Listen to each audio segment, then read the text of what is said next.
பீரிட்ட அழுகையோ மூச்சு முற்றும் சிரிப்போ அதில் ஒளிந்து கொண்டிருக்கும் துயரம்தான் கலையாகிறது. Art born from sorrow, it shines hidden depths and consolable tears and breathless laughter. வாழை படத்தோட செகண்ட் சிங்கிள் ரிலீஸ் ஆயிருக்கு. ஸோ எனக்கு அந்த பாடல்லாம் கேட்டுட்டு பாடல் ஒரு மாதிரி எப்பவுமே மாரி செல்வராஜ் ஜோன்ல இருக்கிற மாதிரி தான் இருக்கேன். ஆனா எனக்கு இந்த பாட்டுல ஒரு நிறைய விஷயம் நான் சொன்னலையா, ஃபர்ஸ்ட் ஒரு ஸ்லோகன் சொன்னாங்க பாத்தீங்களா, ஒரு கிரியேட்டரால மட்டும்தான் இந்த மாதிரி எல்லாம் யோசிக்க முடியும். என்னால சின்ன சின்ன விஷயத்துல கூட என்னோட கஷ்டத்தையும் என்னோட துயரத்தையும் என்னால் சொல்ல முடியும் அப்படின்றது ஒரு கிரியேட்டராக தான் அதெல்லாம் ரொம்ப பண்ண முடியும். அவர் அந்த பிகினிங் ஸ்டேஜ்ல இருந்தே பண்ணிட்டு இருக்காரு. ஆனா எனக்கு இது ரொம்ப ஒருத்தர் சின்ன வயசுல இருந்து பார்த்த ஒரு விஷயம்தான், எனக்குள்ள ஒரு தோன்றின ஒரு விஷயம் தான் அது கலையா மாறுது அப்படின்ற ஒரு விஷயம். அப்ப எவ்வளவு கஷ்டப்பட்டிருப்பாங்க எல்லாருமே சொல்றேன் நான், எவ்வளவு கஷ்டப்பட்டிருப்பாங்க அப்படின்னு சொல்லிட்டு தெரியுது. ஸோ எவ்வளவு வலி இருந்துச்சுன்னா அந்த வார்த்தைகள் வெளியில வரும் அப்படின்னு சொல்லிட்டு ஃபர்ஸ்ட் ஆஃப் ஆல் பாட்டு ஒரு ஊர் இல்லை அப்படின்னு சொல்லிட்டு பாடல் எனக்கு சந்தோஷ் நாராயணால் மட்டும்தான் இப்படிலாம் பண்ண முடியுமா அப்படின்னு தெரியல. ஒரு ராக்கா பாடி டியூனை ஒரு மாதிரி பயங்கரமா நம்மள ஒரு மாதிரி அது எப்படி சொல்றதுனே தெரியல. அந்த ஒரு சில பாடல்கள் ஒரு சில மியூசிக் டைரக்டர் மட்டும்தான் அப்படிலாம் பண்ணவே முடியும் அப்படின்னு சொன்னா அந்த சந்தோஷ் நாராயணன் கன்ஃபார்ம் ஒரு பயங்கரமான இடம் உண்டு அப்படின்ற மாதிரி சொல்லுவாங்க. ஒரு ஊர்ல ராஜா ஒருத்தன் இருந்தானா, ஏன்னா அந்த பாட்டு ஏதோ பண்ணுதுங்க. நம்ம பெருசா அது என்ன இன்ஸ்ட்ருமெண்ட் யூஸ் பண்ணிருக்காங்க அதெல்லாம் நம்ம நோட் பண்ணாம ஸ்ட்ரைட்டா அந்த பாட்டு நம்மள ஒரு மாதிரி ஒரு பக்கம் யாரா இருந்தாலும் ஒரு மாதிரி ஒரு சிரிப்பை உண்டாக்கிடுது அப்படின்ற மாதிரி கூட சொல்லலாம்.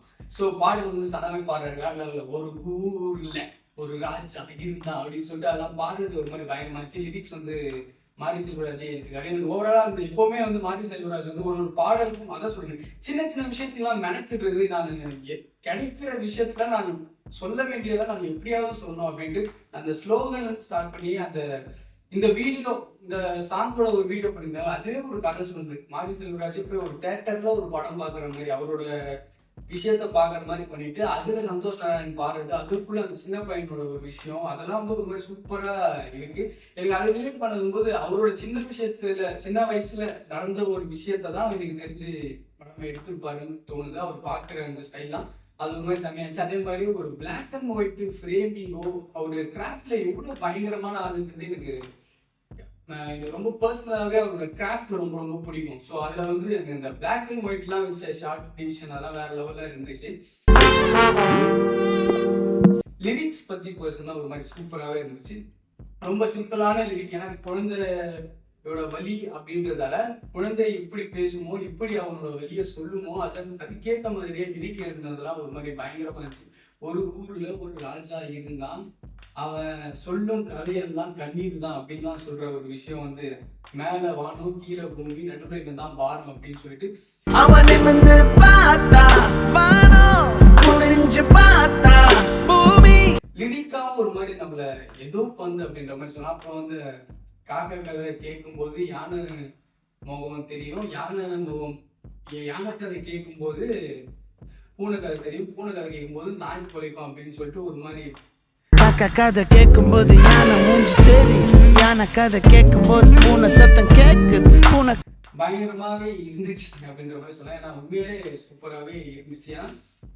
அந்த வலியவன் வாழ்வான் அப்படின்னு ஒரு விஷயம் சொல்லுவாங்கல்ல, மனிதர்கள் வாழணும் அப்படின்றதுதான் என்னோட ஒரு ஐடியா. இதுல வலியவனோ எளியவனோ யாருமே கிடையாது, எல்லாருமே மனிதர்கள் அப்படின்ற மாதிரி தான் எனக்கு பர்சனலா தோணுது அப்படின்ற மாதிரி சொல்லலாம். எனக்கு பாடலாம் ஒரு மாதிரி பயங்கரமா பிடிச்சிருந்துச்சு அப்படின்ற மாதிரி கூட சொல்லலாம். ஏன்னா அது ஒருத்தன் வலியை சொல்றத நீங்க வலியை கேட்காம இருந்தா கூட பரவாயில்ல, அதை அதே பாலிடிக்ஸா மாத்துறதுலாம் ஒரு மாதிரி தப்பா தெரியலையா அப்படின்ற மாதிரி தோணுது. ஸோ பாடல் ஒரு மாதிரி பயங்கரமாச்சு. நீங்க லிட்டரலா அந்த பாட்டு கேட்கும்போது பரியேறு பெருமாள் ஒரு பாட்டு இருக்கும், நான் யார் அப்படின்னு சொல்லிட்டு ஒரு பாடல் இருக்கும். அதை கொஞ்சம் அந்த ரொம்ப ராக்கா இருக்காம அதை ஒரு மாதிரி ஸ்லோ டவுன் பண்ணி அந்த மாதிரி பண்ண மாதிரி இருந்துச்சு. எனக்கு சூப்பரா இருந்துச்சு பாடல்.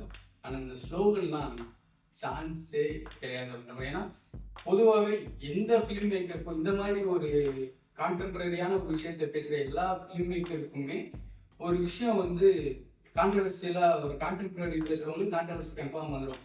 ஸோ அப்படி வர அதெல்லாம் தவிர்த்துட்டு எனக்கு கிராஃப்டாக வந்து ஒரு சில ஃபிலிம் மேக்கர், இந்த கான்டெம்பரரி விஷயம் பேசுகிற ஒரு சில ஃபிலிம் மேக்கர் எனக்கு ரொம்ப ரொம்ப பிடிக்கும். ஸோ அதில் கிராஃப்டாக வேற வழியா எனக்கு அந்த ஒரு இன்டர்நேஷ்னல் ஃபீல் கொடுக்கணும் அப்படின்றது வந்து தெரியுது. அந்த நான் ஏன் ஸ்லோகன் சொல்றேன்னா, அந்த ஸ்லோகன்ல சும்மா அது ஒரு ஸ்லோகன், அது வந்து எத்தனை பேர் படிப்பாங்கன்னு கூட தெரியாது மேபி அவருக்கு. ஏன்னா சொல்ல வேண்டியது என் கடமை, நான் என்னைக்குன்னா ஒரு நாள் பார்ப்பால அப்படின்ற மாதிரி சொல்லி ஒரு விஷயத்த சொல்றது. ஏன்னா இதெல்லாம் பண்ணணும் அவசியமே கிடையாது ஆக்சுவலா. ஸோ அது பண்ணுறது. அதே மாதிரி பாடல ஒரு சில இதெல்லாம் என்ன எக்ஸ்பெரிமெண்டல் பயங்கரமாக பண்ணியிருக்காரு சந்தோஷ் நாராயண் அப்படின்ற மாதிரி சொல்லுவாங்க. அது வந்து அந்த பஸ் ஆரனு ஓப்பனிங் சூப்பராக இருந்துச்சு. அந்த பஸ் ஆரனு லாரி ஆரன்லாம் வச்சு அதுவே ஒரு டியூனா பண்ணுறதுலாம் ஒரு மாதிரி செம்மையாகவே இருந்துச்சு.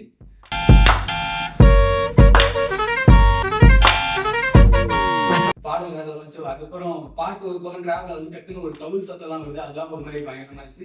பாடல் உண்மையிலேயே சூப்பராகவே இருந்துச்சு. ஏன்னா எப்பவுமே மாரிஸ் ஸ்டைல் என்னன்னா ஃபர்ஸ்ட் இந்த மாதிரி பாட்டை ஃபர்ஸ்ட் ரிலீஸ் பண்ணி அதுக்கப்புறம் ஒரு மெலடி ரிலீஸ் பண்ணுவார். ஆனால் வாழைக்கு மட்டும்தான் ஃபர்ஸ்ட் அந்த பாட்டை ரிலீஸ் பண்ணிட்டு இது தென்கிழக்கு அந்த பாட்டை ரிலீஸ் பண்ணிட்டு இப்போ இந்த மாதிரி வழியை சொல்ற பாடலாம் இருக்கு. ஏன்னா ஒரு சின்ன பையனோட வழியை வந்து சொல்ல போற படம் தான் வாழை அப்படின்றது தெளிவாக தெரியுது. So must hear song of ஒரு ஊரில்